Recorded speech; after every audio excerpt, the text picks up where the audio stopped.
이를텐 가족 여러분 안녕하십니까? 가을이죠? 독서의 계절이라고도 말합니다. 하나님의 말씀을 더욱더 가까이 하시고 주님을 더욱더 가까이 하는 복된 계절이 되기를 바랍니다. 오늘은 열왕기상의 마지막 장인 22장입니다. 계속하여 아합 왕 시대의 북이스라엘의 이야기를 성경은 우리들에게 소개해주고 있습니다. 그 사이에 남유다의 왕이 아사 왕에서 여호사밧 왕으로 바뀌었습니다.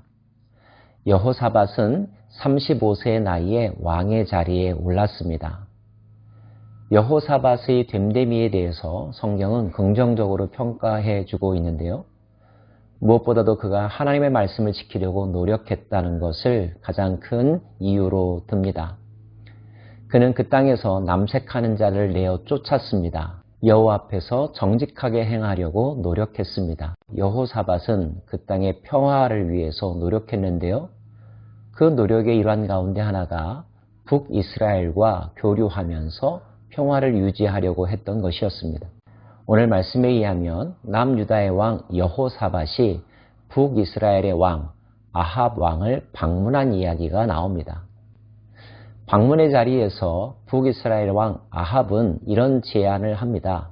길르앗 라못이라고 하는 성읍이 여전히 아람 나라에 의하여 지배를 받고 있는데 그 나라를 되찾아야 하지 않겠느냐 하는 거죠. 모처럼 조성된 이 평화 분위기를 틈타서 아합 왕은 남북이 연합하여 아람과 싸워 그 성읍을 되찾자고 제안한 것입니다. 남북이 힘을 합쳐서 한마음으로 무언가를 한다면 못할 것이 없겠죠? 예, 흔쾌히 수락할 만한 일입니다. 하지만 우리는 이 장면에서 여호사밧의 신앙과 영성을 엿볼 수가 있는데요. 여호사밧이 또 이스라엘 왕에게 이르되 청하건대 먼저 여호와의 말씀이 어떠하신지 물어보소서. 하나님께 먼저 물어보자는 것입니다. 아합은 그 말에 선뜻 응합니다. 그래서 그 땅에 선지자들을 모으죠. 자그마치 400여 명이나 되는 선지자들이 모였습니다. 그들에게 어떻게 해야 될지를 묻습니다. 선지자들이 대답합니다. 그들이 이르되 올라가소서 주께서 그 성읍을 왕의 손에 넘기시리이다.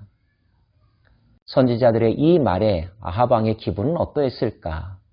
자기의 생각이 옳았다고, 선지자들도 동의한다고, 하나님도 내 편이실 것이라고 확신하지 않았을까요? 그런데 여호사밧은 좀 더 신중합니다. 여호사밧이 이르되 이 외에 우리가 물을 만한 여호와의 선지자가 여기 있지 아니하나이까? 특별히 여호와의 선지자라고 하는 말을 하네요. 아마도 여호사밧의 심중 가운데는 이 선지자들은 그렇게 영성이 깊어 보이지 않았던 것 같습니다. 진실한 선지자, 정말로 하나님의 뜻을 우리들에게 보여줄 선지자를 찾았던 것이죠. 그런데 아합이 말합니다. 한 사람이 있기는 하지만 나는 그 사람을 만나고 싶지 않다. 왜냐하면 그는 이제껏 나에게 사사건건 안 좋은 이야기만 했기 때문이라고 말이죠. 여호사밧은 그 장면에서 분명히 말합니다. 왕이시여, 그렇게 생각하시면 안 됩니다. 듣기 좋은 소리만 듣고 그것을 하나님의 뜻이라고 생각해서는 안 된다는 것이죠. 내게 좋은 소리냐 아니냐가 아니라 정말로 하나님의 음성인지 아닌지 그것이 중요하다는 것이 여호사밧의 입장이었습니다. 아합은 마지못해 그 선지자를 부르기로 합니다. 그 선지자의 이름은 미가야였습니다. 미가야를 부르러 심부름한 사람이 미가야에게 다른 선지자들이 다 왕의 의견에 찬성하는 이야기를 했습니다. 선지자님도 그렇게 이야기하십시오. 미가야가 이르되 여호와께서 살아계심을 두고 맹세하노니 여호와께서 내게 말씀하시는 것 곧 그것을 내가 말하리라 하고. 선지자가 누굽니까? 하나님의 뜻을 미리 알고 미리 들었다는 뜻이겠죠? 그 들은 내용을 전달하는 자가 선지자입니다. 그렇다면 선지자의 선지자됨은 하나님의 말씀을 가감없이 그대로 전달하는 것입니다. 듣는 사람이 기분이 좋은가 나쁜가는 중요한 것이 아닙니다. 불길한 예고인가 아니면 좋은 징조인가 그것도 중요한 것이 아닙니다. 선지자의 역할은 하나님의 뜻을 사실 그대로 전달하는 것, 그뿐인 것이죠. 미가야는 바로 그 태도를 말하고 있는 것입니다.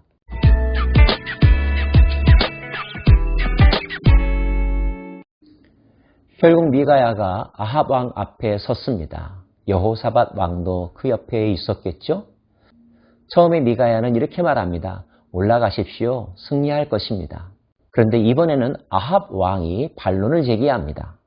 왕이 그에게 이르되 내가 몇 번이나 내게 맹세하게 하여야 내가 여호와의 이름으로 진실한 것으로만 내게 말하겠느냐. 아합 왕도 알고 있었습니다.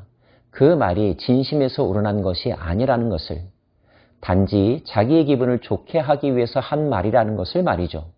비로소 미가야 선지자는 이야기합니다. 그가 이르되 내가 보니 온 이스라엘이 목자 없는 양같이 산에 흩어졌는데 여호와의 말씀이 이 무리에게 주인이 없으니 각각 평안히 자기 집으로 돌아갈 것이니라 하셨나이다. 결국 이 말은 아합 왕이 그들의 지도자의 역할을 계속할 수 없다는 것을 미리 보여준 장면이라고 할 수 있겠죠? 아합의 표정이 굳었습니다. 미가야가 계속하여 당당하게 말합니다. 400명의 선지자들이 그런 이야기를 한 것은 그들에게 거짓 영이 임하여서 그들이 거짓 예언을 한 것이라고 말이죠.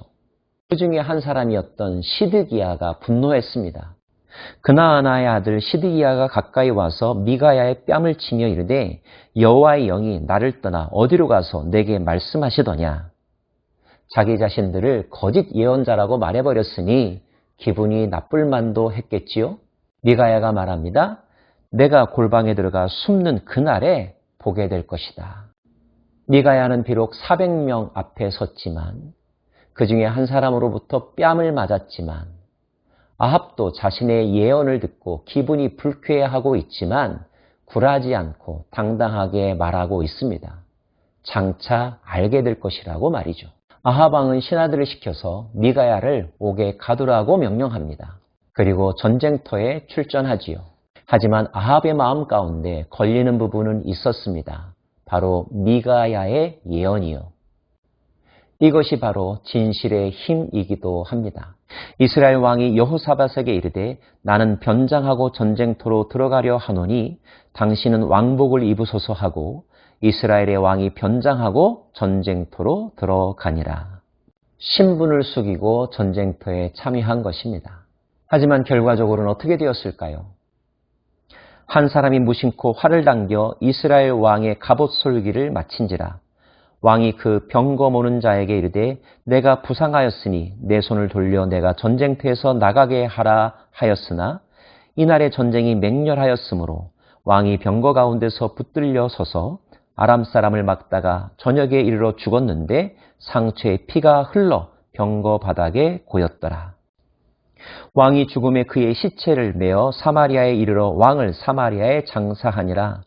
그 병거를 사마리아 못에서 씻음에 개들이 그의 피를 핥았으니 여호와께서 하신 말씀과 같이 되었더라. 거기는 창기들이 목욕하는 것이었더라. 비록 변장하여 전투에 임했지만 죽게 되었다는 것입니다. 그의 시신은 겨우 장사 지내게 되었지만 그를 태웠던 병거는, 피 묻었던 병거는 개들이 핥는 신세가 되었고 창기들이 목욕하는 곳에서 씻겨지는 비참한 결말을 맞이하게 되었습니다. 그리고 우리는 이 결론이 하나님께서 아합에게 내린 심판의 한 부분이라는 사실을 알게 됩니다.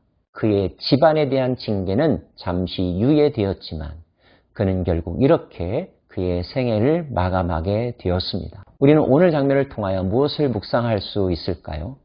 아합은 부분적으로 하나님을 두려워하는 마음이 있었습니다. 하나님에게 심판과 경고의 메시지를 들었을 때 떨면서 회개하기도 했습니다. 하지만 그는 온전히 하나님을 섬긴 사람은 아니었습니다. 그의 회개는 일시적인 데서 그쳤습니다. 그의 주변에는 진정한 하나님의 사람은 없었습니다. 400명이나 되는 선지자들이 있었지만 그들은 아합의 눈치를 보고 아합의 귀에 듣기 좋은 소리만을 할 뿐이었습니다. 선지자라고 하는 타이틀은 가지고 있었지만 그들은 직접 하나님의 음성을 듣는 데 집중하지 않았습니다. 들었다 할지라도 눈치를 보며 필요한 것, 사람들의 마음을 시원케 해주는 말만을 하고 다녔습니다. 그것이 위로가 될 수 있었고 평안을 줄 수 있었을지는 모르지만 진실한 것은 아니었기 때문에 결과적으로 그러한 예언은 사람들을 죽음으로 몰고 간다는 사실을 우리는 기억해야 합니다. 우리가 하나님의 사람을 통하여서 기대해야 하는 것은 달콤한 위로가 아닙니다. 거짓 평안이 아닙니다.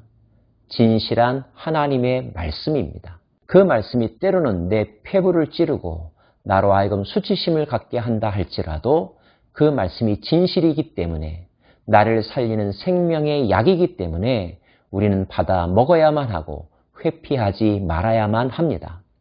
안타깝게도 아합은 그 부분에서 실패했습니다. 사랑하는 여러분, 여러분이 말씀을 선택하려고 하지 마십시오. 말씀에 의하여 선택받는 사람이 되시기를 바랍니다. 축복과 위로의 말씀을 받는다면 겸손함으로 감사함으로 받아들일 것이요.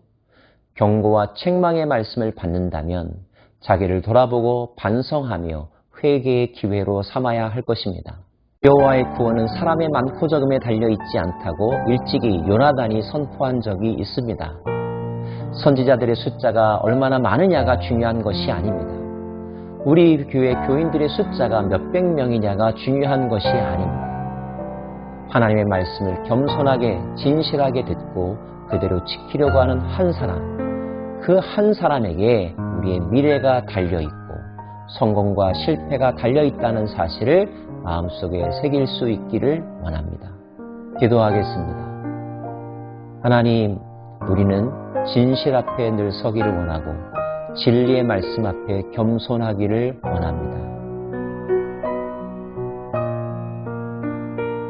우리의 영과 혼과 골수와 관절을 쪼개는 하나님의 말씀, 그 말씀을 소중히 여기며 감사함으로 듣는 저희들의 귀가 되게 하여 주시고 영혼 되게 하여 주옵소서. 예수님 이름으로 기도합니다. 아멘.